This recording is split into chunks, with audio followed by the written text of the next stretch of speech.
Hello, how are you guys doing today? So today's again gonna be another talking vlog, and only because, well, obviously it's the topic. You guys, from the title, you guys probably know what I'm about to talk about. I'm bringing it up because it was a conversation Matt and I had yesterday, and ever since then I've been kind of like looking at articles and stuff, just kind of like not reliving, but just kind of like re-educating myself on the things that happened on September 11th. But it was just crazy because like Matt and I were going to work. He's like, can you believe that it has been 19 years since September 11th? And it's so crazy because there are kids in school who don't even like remember that this happened. And for us, like for Matt and I, like in our generation, like that was one of the biggest things to happen, one of the biggest tragedies. But it's just so mind-blowing to me because it was such a big and impactful moment in our lives.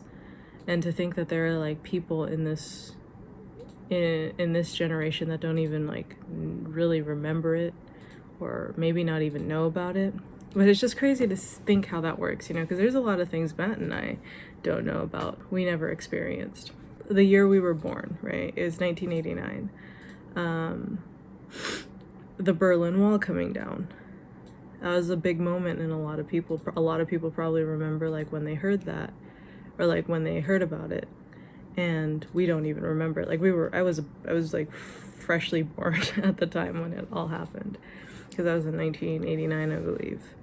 And then like you go back even further and things like, you know, John Lennon dying, or JFK getting shot, or the Vietnam War. Like there's a lot of things like that are so impactful to one generation, but is only kind of stories to another. And I feel like September 11th is one of that for the newer generation, but for us, it was such a big deal. Just, it blows my mind to think that it has been 19 years since that happened. And it's always so fascinating to like think about September 11th because everybody has different stories of where they were when they heard about it. For me, my aunt, I was in Okinawa. I was 12 years old at the time. And my aunt and I were in the house, and we had just gotten done watching like a George Clooney movie. I think it was like George Clooney and Meg Ryan. Let me double check. What was it? George movie. It was like a rom-com. Oh, it wasn't George Clooney. It was or no, it was George Clooney, but it was Michelle Pfeiffer. And it was One Fine Day. I don't know if you guys remember that rom-com. But we had just gotten done watching One Fine Day, and we turned off the VHS. Yeah, we were watching it on VHS. And then, you know, once you turn off the VHS, it turns back to TV. And then the first image we saw was an airplane hitting a building. And we were like, oh, what movie is this? You know, because we didn't think like this was the news, because it was so crazy to watch this plane just hit a building, and we were like, wow, what kind of crazy action movie is this? And then we continued watching, and we realized it wasn't a movie, but it was actually the news, and it was like happening at that moment.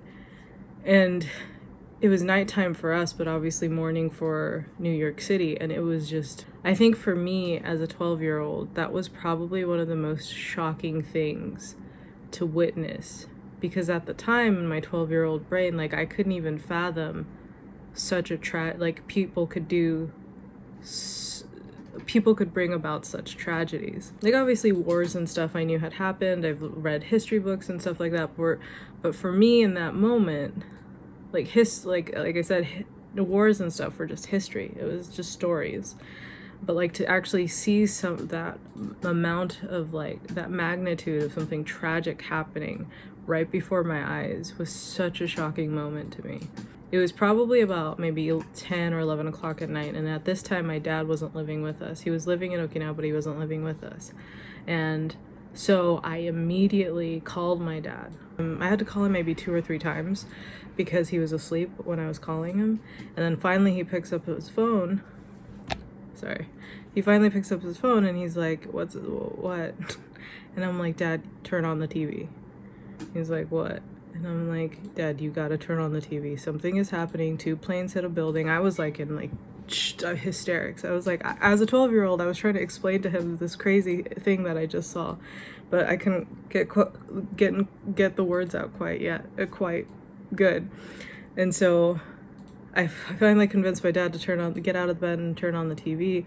And then I remember he turned on the TV and he just went silent.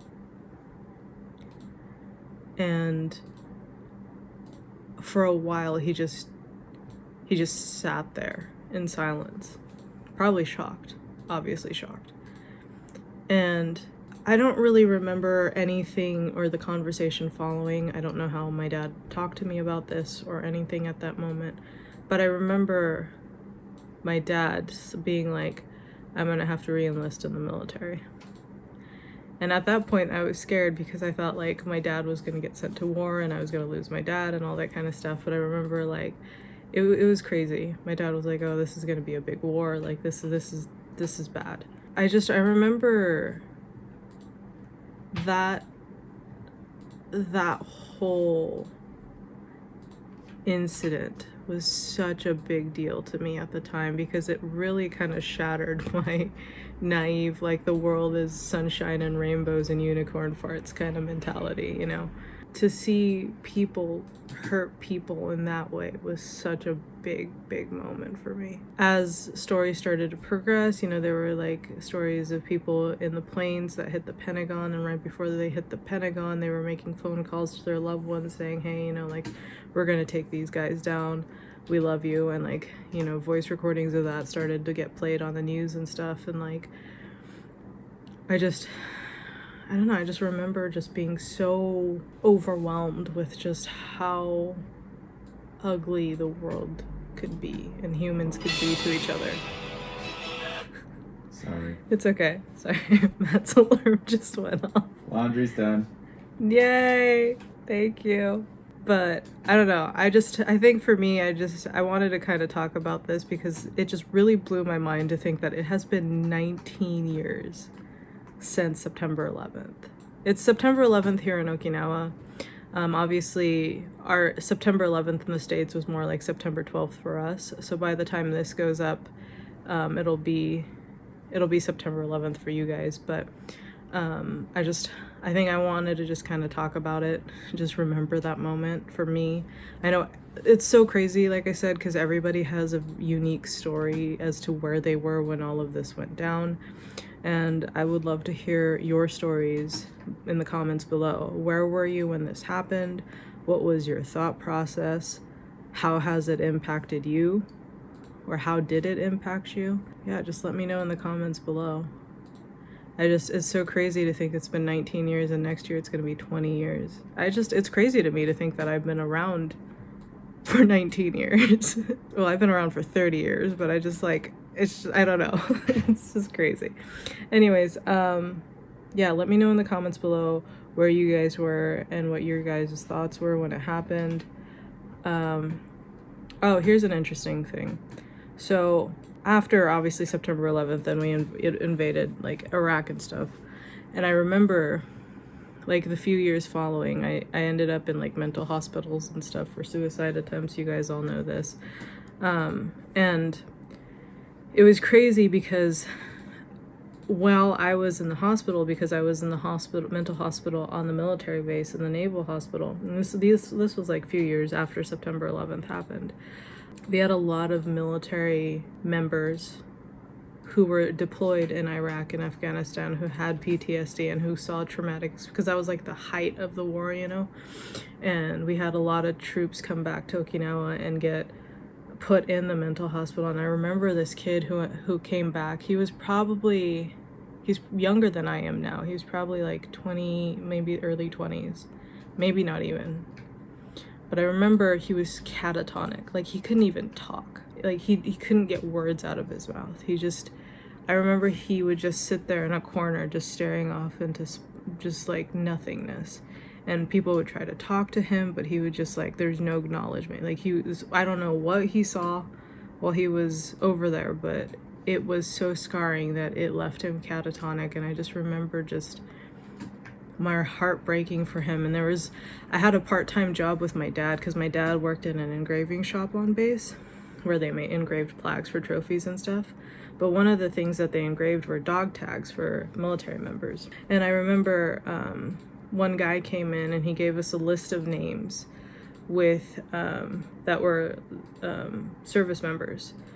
A list of names of service members with their date of birth and their date of death and where they died, and all of them were in the area where we were we had, where it was where we were going to war and stuff. And I remember that moment of just like sitting at that engraving machine, typing on the computer each name and their birth date and the day they died and like where they died. And it was all, he ordered like a bunch of probably like 100+ black dog tags. And I remember having to go through each of these kids' names, and a lot of them were only like 2 or 3 years older than I was. I remember that. It's just crazy how much of that moment rippled so far into the years that followed. And it's just crazy. Anyways, let me know in the comments below where you guys were when you first heard of the September 11th Twin Towers getting hit. What your thoughts were, how it had affected you. Because I know, I was a kid, but I know some of you guys were older than I was, and probably, in the military at the time. So how did that affect you guys in terms of like your military service? Let me know in the comments below. It's just really fascinating. Can't believe it's been 19 years. All right, well, thank you guys so much. And I will see you in tomorrow's video. Peace. Bye.